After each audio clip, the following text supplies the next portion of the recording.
लड़की और लड़का दोनों एक समान है। अरे बेटियां कहां नहीं है? क्यों इतना नीचा देखा जाता है इनको? कहां नहीं है बेटियां? तो आइए एक समानता की तरफ बढ़ा जाए। लोग गर्भ में ही मिटा देते हैं। कहीं गलती से जन्म हो भी जाता है तो वो पैर के धूल समान हो जाती है। तो ये दूरियां, ये असमानताएं मिटना चाहिए। ये कैसे मिटेगा? सतप्रभु ईमान श्रद्धा से, अंदर से, भाव से लेने से मिटेगा। तो एक लड़की का भाव है और वो कह रही है कि माँ बाप कैसे हैं डॉक्टर? माँ बाप कैसे हैं डॉक्टर? मिटा देते हैं हमको, रह जाते हैं हम डर कर। कैसे हैं माँ बाप, कैसे हैं माँ बाप, कैसे हैं डॉक्टर? मिटा देते हैं गर्भ में हमको, अब बच जाते हैं तो रह जाते हैं डर कर।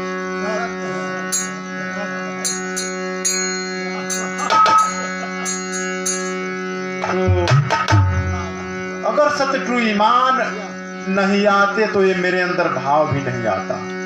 सतप्रभु ईमान नहीं मिलते तो ये अंदर भाव नहीं होता। होती असमानताएं हमारे अंदर, हमारे और आपके अंदर जात और पात यही होता है। तो हम किसी जाति के नहीं हैं, कोई जाति के नहीं हैं। हम हैं तो एक मानव हैं। मानवता की तरफ चलें। मानव एक समान, एक समानता की तरफ बढ़े। तो लड़की क्या कह रही है? उसका भाव है, अरे गर्भ में रहली सत्या,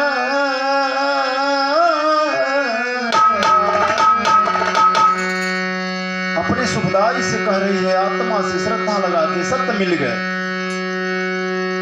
कैसा हूं बच गई ली हम, कैसा हूं बच गई। अरे गर्भ में रहली सत्या,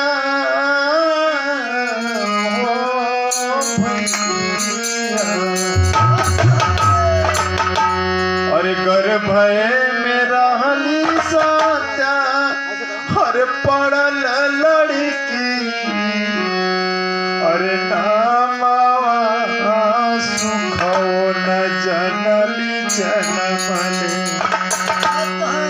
जगमोहन भैया किसी तरह बच गए। गर्भ में मार दिया जाता था। हमें लड़की नहीं चाहिए। अरे वो मां कैसी है, वो बाप कैसे है जो अपने बच्चे को गर्भ में ही मिटा देते हैं। जिसका कोई नहीं तो आज सत्य है। वो मां कैसी, वो बाप कैसा जो गर्भ में ही मिटा देते। वो मां कैसी, वो बाप कैसे, और यह संसार कैसा जो दर्द पे दर्द ही देते हैं, दुख पे दुख ही देते। अरे जिनसे ये संसार है, अगर ये नहीं होती तो ये संसार नहीं होता। कैसे माँ है और कैसे बाप है, कैसे अपने लोग हैं। कहलाते हैं हम अपने हैं, लेकिन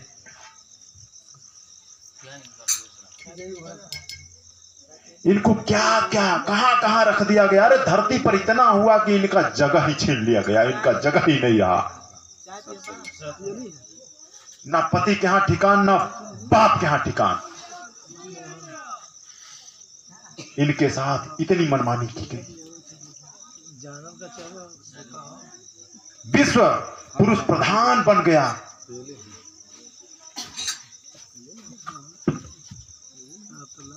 तो ये नारी, ये लड़की कह रही अपने दुखों को सुखदाई सतप्रभु ईमान से जना रही, करे सुखदाई आप नहीं मिले होते तो हम कहां होते, हमें कौन सम्मान देता। आप दुखिया के भाई हैं सत्य, आप दुखिया के भाई हैं सत्य, आप दुखिया के भाई हैं तो दुखिया के भाई हैं। और कर भय मेरा निसा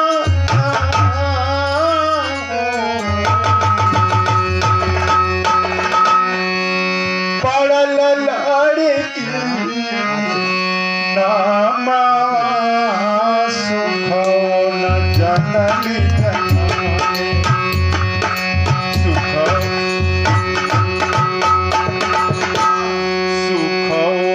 जननी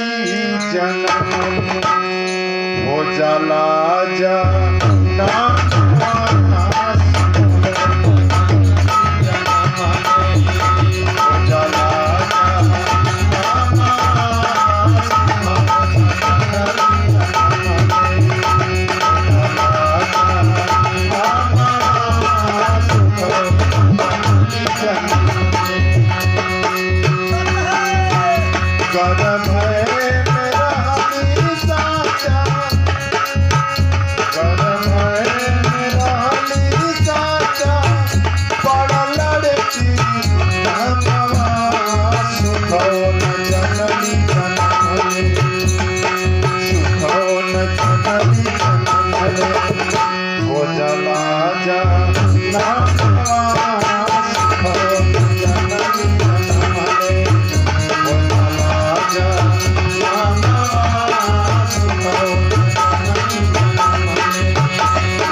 करके विचार करते हैं कि क्या है,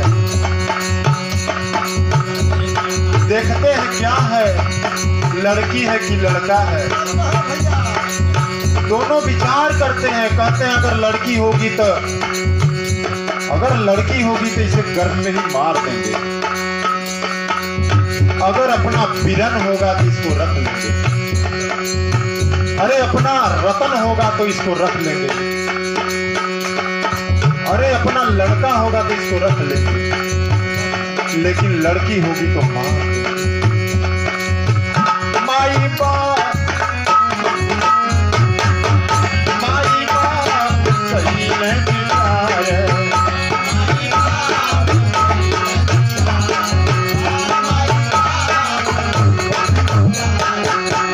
डॉक्टर के जानी दुआरे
लड़की का नाम सुन गए तो कहता हूँ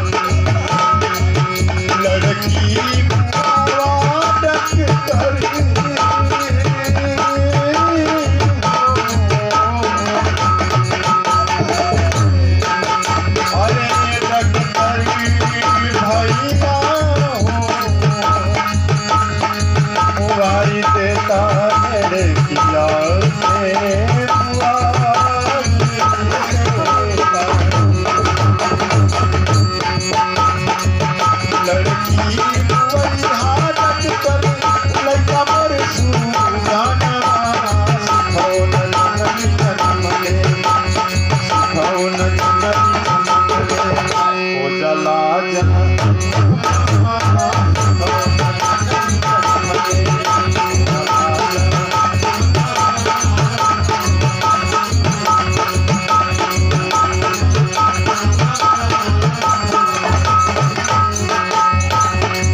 अच्छा इसी तरह हम बच गए।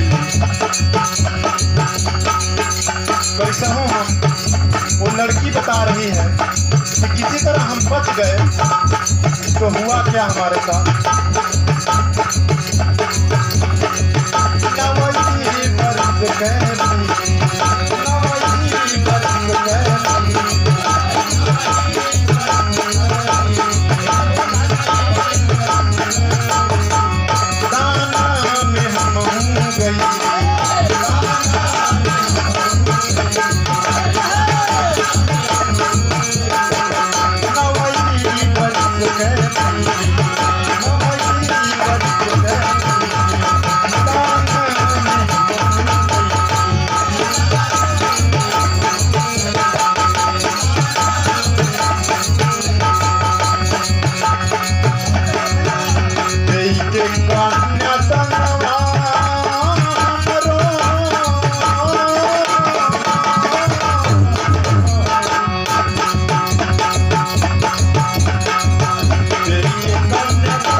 गया, ना यहाँ ठिकान न वहाँ ठिकान, ना यहाँ ठिकान न वहाँ ठिकान, आपको कहीं जगह नहीं मिली। तो क्या हुआ फिर?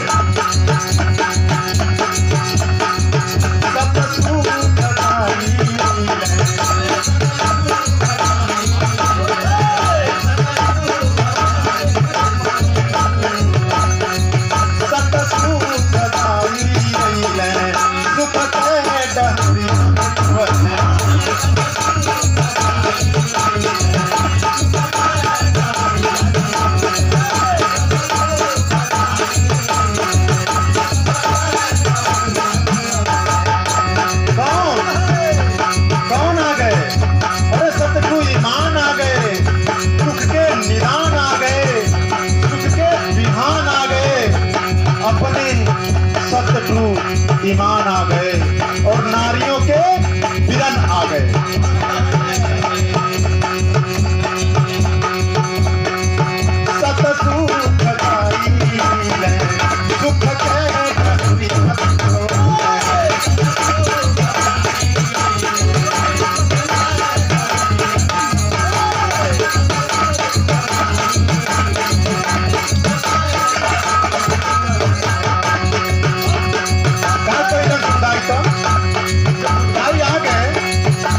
डगर दिखा दिए। सुखाई क्या किए?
करत था